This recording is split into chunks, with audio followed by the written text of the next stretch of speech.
పోలీసులకు మావోయిస్టులు big shock ఇచ్చారు. వాజేడు అటవీ ప్రాంతంలో మందుపాతలు పేల్చారు. ఐఈడీ పేలిన ఘటనలో 3 జవాన్లు ప్రాణాలు కోల్పోయారు. ఇక వాజేడు మండలం పెనుగోలు అటవీ ప్రాంతంలో పోలీసులు కూంబింగ్ నిర్వహిస్తున్నారు. అయితే ఐఈడీ బాంబులను గుర్తించలేదు. దీంతో ఐఈడీ బాంబులు పేలడంతో ఒక్కసారిగా 3 గ్రేహౌండ్స్ జవాన్లు స్పాట్లోనే మృతి చెందినట్టుగా తెలుస్తుంది. ఇక గాయపడ్డ మిగతా జవాన్లను స్థానికంగా ఉన్నటువంటి వెంకటాపురం ఆసుపత్రి తరలించారు. మందుపాత్ర పేలిన వెంటనే అటు మావోయిస్టులు కాల్పులు జరపడం ప్రారంభించినట్టు తెలుస్తుంది. దీంతో పోలీసులు కూడా ఎదురు కాల్పులు జరిపారు. ప్రస్తుతం కాల్పులు ఇంకా కొనసాగుతున్నట్టుగా తెలుస్తోంది. మావోయిస్టులు భద్రతా బలగాల మధ్య ఎదురు కాల్పులు జరుగుతున్నాయి. దీంతో ఒక్కసారిగా వెంకటాపురం వాజేడు మండల ప్రజలు ఉలిక్కిపడ్డారు. మందుపాత్ర పేలడంతో పలువురు జవాన్లకైతే తీవ్ర గాయాలైనట్టుగా తెలుస్తోంది. ఐఈడీ బాంబును గుర్తించకపోవడంతో గ్రేహౌండ్స్ పోలీసులు 3 ప్రాణాలు కోల్పోయిన పరిస్థితి కనబడుతుంది. మా ప్రతినిధి వెంకటరత్నం ఉన్నారు. వెంకటరత్నం, ఒకసారిగా మళ్ళీ వాజేడు అటవీ ప్రాంతంలో ఐఈడీ పేలిన ఘటనలో 3 జవాన్లు చనిపోయినట్టు తెలుస్తుంది. అటు ఎదురు కాల్పులు కూడా వెంటనే ప్రారంభమైనట్టుగా తెలుస్తుంది. ఏం జరుగుతుంది ఆ ప్రాంతంలో, ఎట్లాంటి పరిస్థితులు ఉన్నాయి ఇప్పుడు?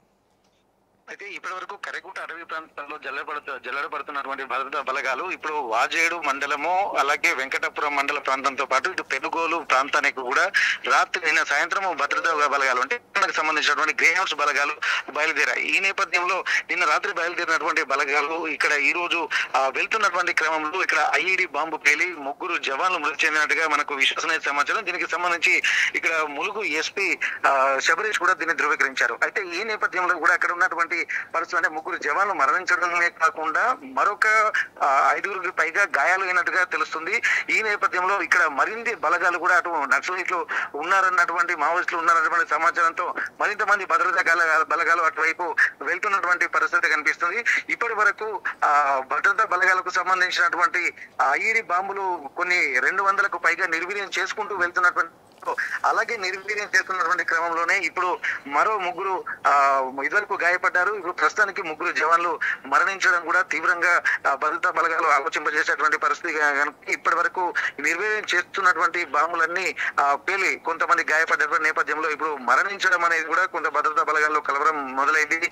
ఇప్పటి వరకు ఛత్తీస్గఢ్ ప్రభుత్వం కూడా ఒక అధికారికంగా సమావేశం పెట్టి ఇక్కడ మావోయిస్టులు కర్రెగుట్టల ప్రాంతం నుండి ములుగు వెంకటాపురం మండలానికి చెందినటువంటి పెనుగోలు అలాగే మిగిలిన అటవీ ప్రాంతాల్లోకి వెళ్లి ఉండొచ్చినటువంటి సమాచారం అయితే ఉంది. ఈ నేపథ్యంలో భద్రతా బలగాలు కూడా ఇటువైపు కూడా దృష్టి సారించాయి. ఇప్పటి వరకు కర్రెగుట్టలో వెతుకుతున్నటువంటి క్రమంలో భద్రతా మావోయిస్టులు ఉన్నారా లేరా అన్నటువంటి ఒక అనుమానం ఉండే ప్రథమ శ్రేణి నాయకులందరూ తప్పించుకున్నారు. ఇక్కడ ములుగు వెంకటాపురం ప్రాంతంలోని ఇక్కడ పెనుగోలు లాంటి అటవీ ప్రాంతాలకు వెళ్లి ఉండొచ్చినటువంటి సమాచారం కూడా వాళ్ళు చెప్పినటువంటి నేపథ్యంలో ఇంతమంది భద్రతా బలగాలను తప్పించుకుని ఎలా వచ్చారన్నటువంటి ఒక అనుమానం అయితే కలిగి ఉండేది. కానీ ఇప్పుడు జరుగుతున్నటువంటి పరిస్థితులను చూస్తుంటే ఈ రోజు ఐఈడీ బాంబులు పేలడము అలాగే వాళ్ళు మందు పాత్రలు ఐఈడీ బాంబులు పేర్చుకుంటూ వెళ్తున్నట్టుగా ఒకసారి మనం ఆలోచించాల్సిన అవసరం ఉంది. ఎందుకంటే వీళ్ళు భద్రతా బలగాలు నిర్వీర్యం చేసుకుంటూ వెళ్తున్నటువంటి పరిస్థితులు, అందుకే వీళ్ళు కొంత స్లోగా అడవిలో వాళ్ళను పట్టుకోలేకపోతున్నారా అన్నటువంటి కోణంలో కూడా ఆలోచించాల్సినటువంటి పరిస్థితి.